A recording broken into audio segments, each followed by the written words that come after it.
Hello everyone, welcome back to Wisdom Crafts. आज हम class 11th के next topic that is collisions को start करने जा रहे हैं। अगर आपको याद हो तो हमने लास्ट क्लास में कंजर्वेशन ऑफ एनर्जीज कर लिया था एक स्प्रिंग के अंदर। अब हम नेक्स्ट टॉपिक है हमारे पास कोलिजन्स। ओके, अब एग्जैक्टली कोलिजन होता क्या है? अब बेसिकली जब हम कोलिजन की बात करते हैं तो कोलिजन वही है जब दो बॉडीज आपस में इंटरैक्ट करती हैं, टकरा जाती हैं। ठीक है, हम तो यही बोलते हैं कि कोलिजन का मतलब या कोलाइड करने का मतलब यही है कि जब दो बॉडीज, कोई भी रैंडम टू बॉडीज, जब वो आपस में टकरा जाती हैं हम उसे कोलिजन का नाम देते हैं। ठीक है, देखो ये तो हो गया एक चीज। अगर एक का मतलब एक की एग्जर्ट की हुई फोर्स, मान लो कि मेरी कुछ लगाई हुई फोर्स दूसरे बॉडी पर कोई इम्पैक्ट डाल रही है, दूसरे या उस बॉडी का पाथ चेंज करा रही है, तो वो भी हमारे पास कोलिजन ही होती है। आपको मैं बता दूं कि कोलिजन हमेशा लाइक फिजिकल टच से नहीं होती है। ठीक है, ये बिल्कुल सही नहीं है कि कोलिजन होने के लिए दो चीज़ों का टकराना ही ज़रूरी है। नहीं, मतलब फिजिकल टच ही होना ज़रूरी है, नहीं। ये इसके बिना भी अगर दो चीज़ों, अगर मेरी लगाई हुई फोर्स का इम्पैक्ट दूसरी बॉडी पर पड़ रहा है तो उसे भी हम कोलिजन का नाम दे देते हैं। ठीक है, आइए चलिए हम कुछ पॉइंट्स लिख लेते हैं यहाँ पर। तो कोलिजन किसे कहा जाता है? Collision is said to be occur between two bodies. Collision okay is said to be occur, okay, either if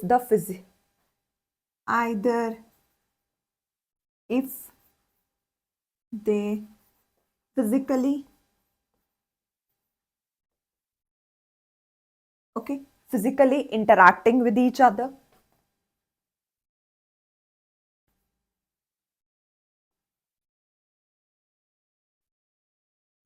with each other। यहाँ इफ दे का मतलब है इफ टू बॉडीज आ सकता है। ठीक है, if two bodies physically interacting with each other. Okay, ये तो हो गया हमारी एक पहली चीज। या अगर मैं बोल दूं, एक तो ये चीज होगी कि collision is said to be occur. अगर मैं दो चीजों की बात करूं, if the two bodies like colliding each other, like collide against each other or physical touch with each other, or if the path of one is affected by the, if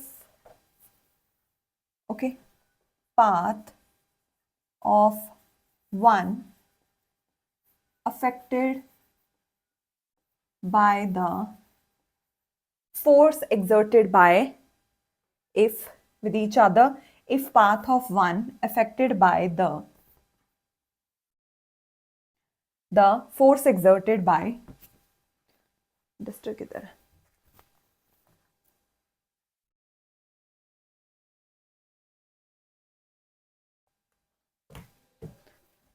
affected by the, if path of one affected by the force exerted by the second body,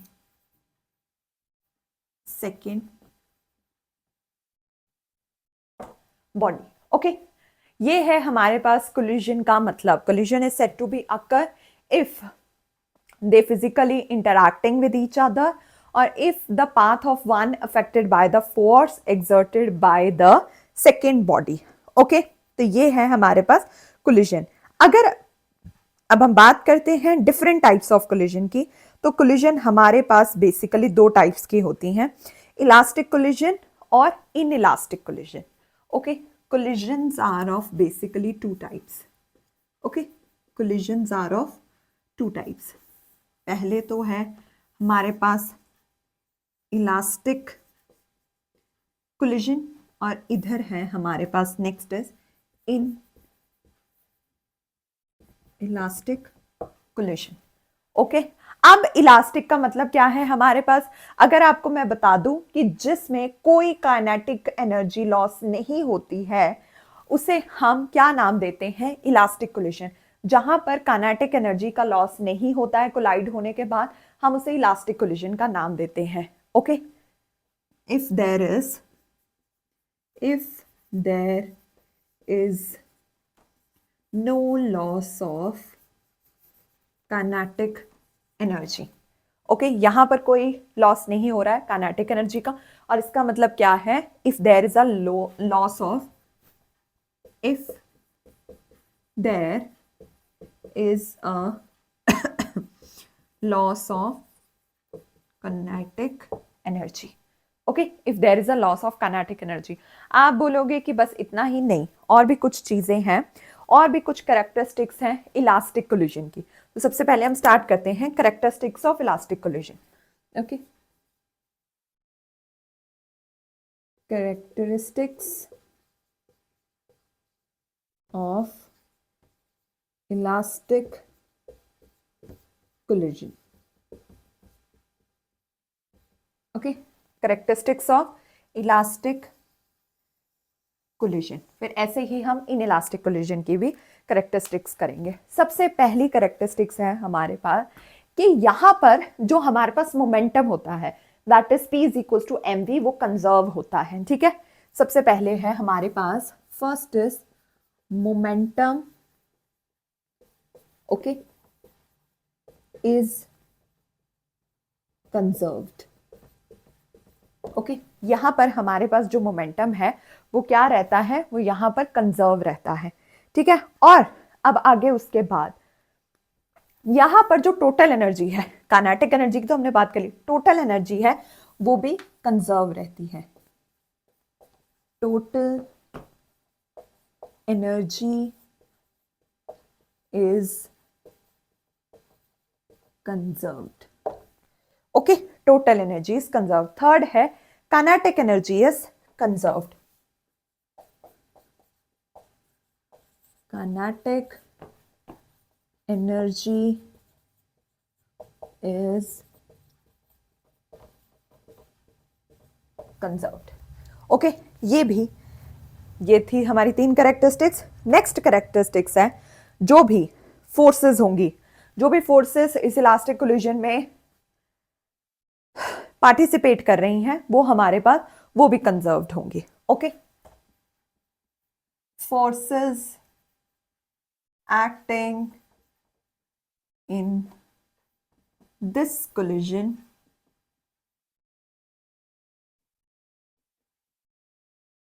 okay are conserve. जितनी भी होंगी वो सब की सब conserved रहेंगी। ठीक है, फोर्सेस कोई भी आप देख रहे हो, पुश कर रहे हो, पुल कर रहे हो, कुछ भी कर रहे हो, वो आपके पास ठीक है कंजर्व हो जाएगी। और एक बात और, लास्ट कैरेक्टरिस्टिक्स है जो हमारी मैकेनिकल एनर्जी है। Mechanical energy mean sum of kinetic plus potential, वो कन्वर्ट नहीं होगी किसी लाइट में, साउंड में, हीट में, कहीं पर कंजर्व नहीं होगी। So mechanical energy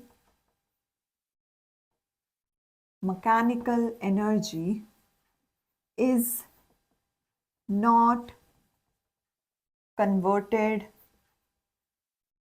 okay, into light, sound, heat, etc. Okay, कहीं पर भी जो है वो कन्वर्ट नहीं होगी। ठीक है, आई होप आपको ये तो समझ में आ गया हो। अब चलो बात करते हैं characteristics of inelastic collision. Okay, characteristics of inelastic collision.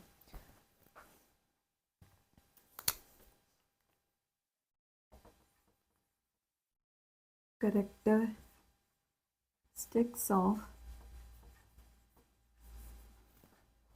inelastic collision. Inelastic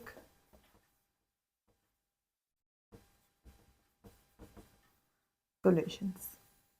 okay, चलो, अब इनइलास्टिक कोलिजन था क्या, जहां पर वो कोलिजन जहां पे लॉस हो रहा है काइनेटिक एनर्जी का। तो पहली कैरेक्टरिस्टिक्स क्या आएगी कि इसमें, तो पहली कैरेक्टरिस्टिक क्या है आपको पता है, इसमें टोटल मोमेंटम जो होगा, मोमेंटम यहां पर भी कंजर्व था, इसमें भी मोमेंटम कंजर्व होगा, कुछ नहीं होगा मोमेंटम को। सो मोमेंटम, टोटल मोमेंटम लिख लो, मोमेंटम लिख लो, कुछ भी, momentum is conserved. Okay, momentum is conserved, ये है पहली प्रॉपर्टी, करेक्टरिस्टिक्स। सेकंड करेक्टरिस्टिक्स है टोटल एनर्जी का, टोटल एनर्जी भी कंजर्व्ड रहेगी, total energy is conserved. Okay, अब बात आती है तीसरी, that is kinetic, kinetic energy is not conserved. Okay, kinetic energy is not conserved.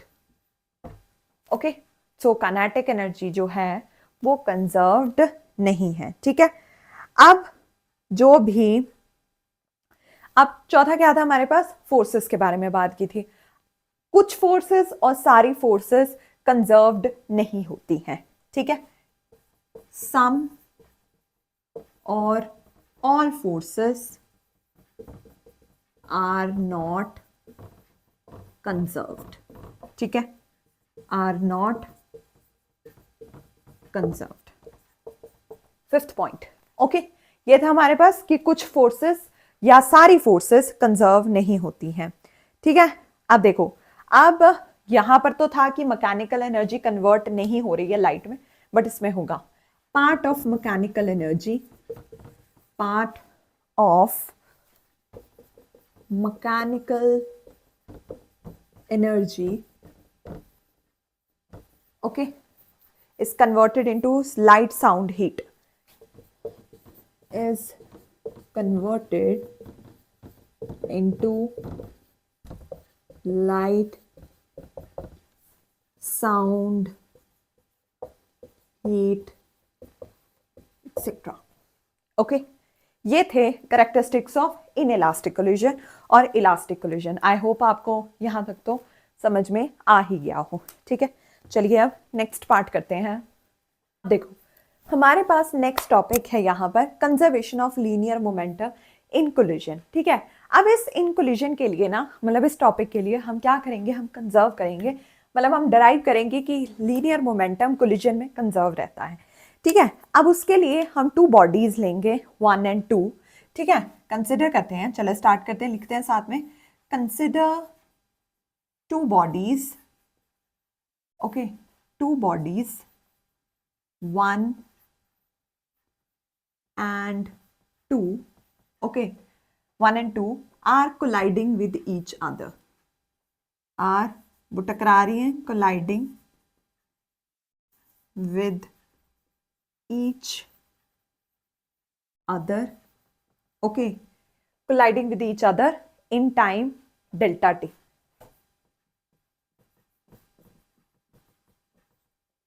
Delta,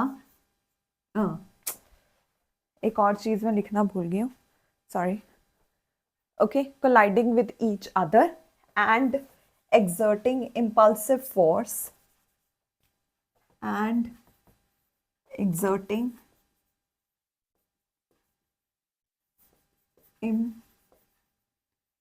impulsive force, okay, and exerting impulsive force on each other in time delta t, okay, ऐसे लिख सकते हैं, forces on forces on each other during, forces, impulsive forces on each other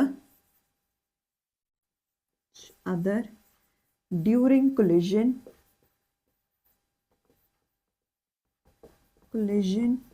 time delta T, okay. I hope आपको यहां तक तो समझ में आ गया हो हमने क्या लिखा और क्यों लिखा है, ठीक है। देखो, अब जो चेंजेस प्रोड्यूस हो गए, ठीक है, अब जो चेंजेस प्रोड्यूस होंगे किसमें, मोमेंटा में, इन टू बॉडीज में, वो हम लिखेंगे, ठीक है। The changes produced in the momenta of the two bodies will be the changes produced in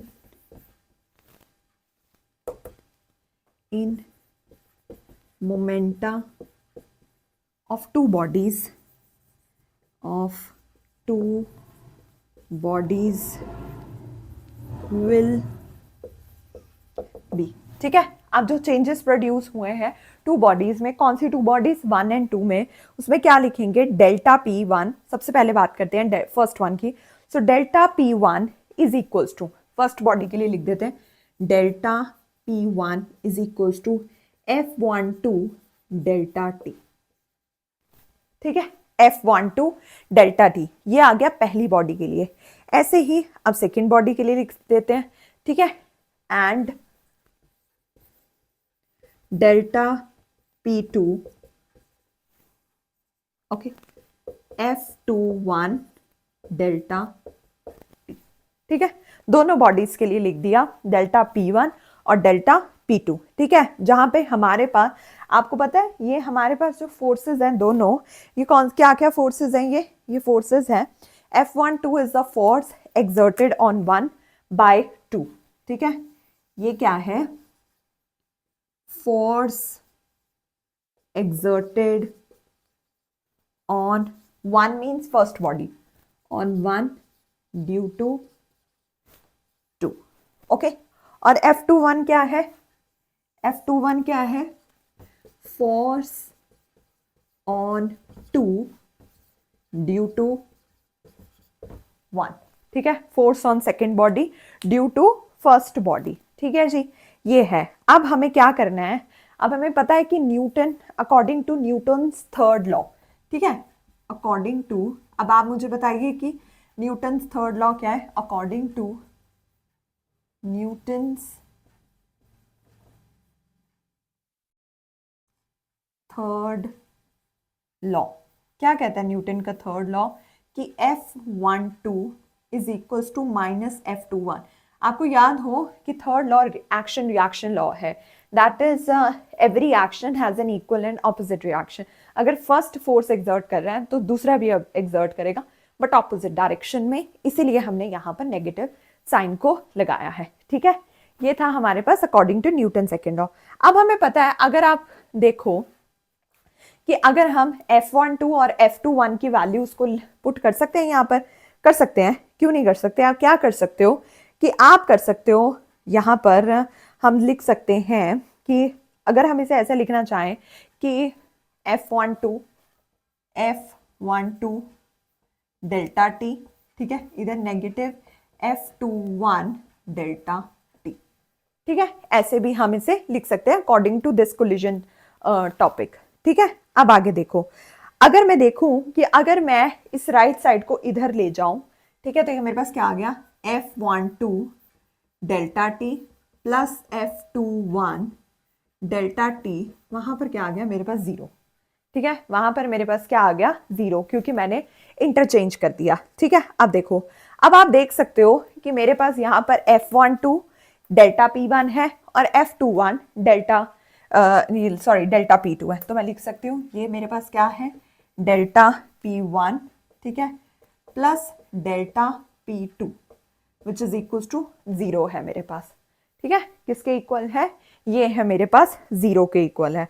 अगर मैं अब कर दूं कि देखो, डेल्टा डेल्टा बाहर कॉमन ले लूँ, तो डेल्टा बाहर कॉमन लेके P1 प्लस P2 को मैं 0 लिख दूं। ठीक है, डेल्टा को मैं इधर शिफ्ट कर दूंगी, क्या आ जाएगा मेरे पास, P1 plus P2 which is equal to 0, और हम कह सकते हैं P1 plus P2 which is equal to constant, which is equal to constant. कह सकते हैं कि नहीं कह सकते हैं, तो क्या कह रहे हैं, the linear momentum is conserve during the collision. ठीक है, तो क्या लिख सकते हैं, linear momentum is conserved during collision. ठीक है, linear momentum is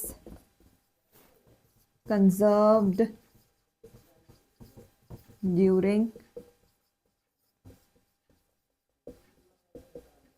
collisions. Okay, I hope आपको ये टॉपिक भी अच्छे से समझ में आ गया हो। मैंने काफ़ी इजीली इसे डिक्टेट किया है ताकि आपको कोई कंफ्यूजन ना हो एग्जाम्स के लिए। आई होप आपको ये सब चीज़ें क्लियर हो गई हों। अगर आपको कोई भी डाउट है तो प्लीज़ आप कमेंट कीजिए, मैं ट्राई करूँगी कि आपके डाउट्स को मैं रिजॉल्व कर पाऊँ by the time. Don't forget to hit the subscribe button और प्लीज़ ज़्यादा से ज़्यादा शेयर कीजिए अपने फ्रेंड्स के साथ और सब्सक्राइब करना ना भूलिए। For stay tuned.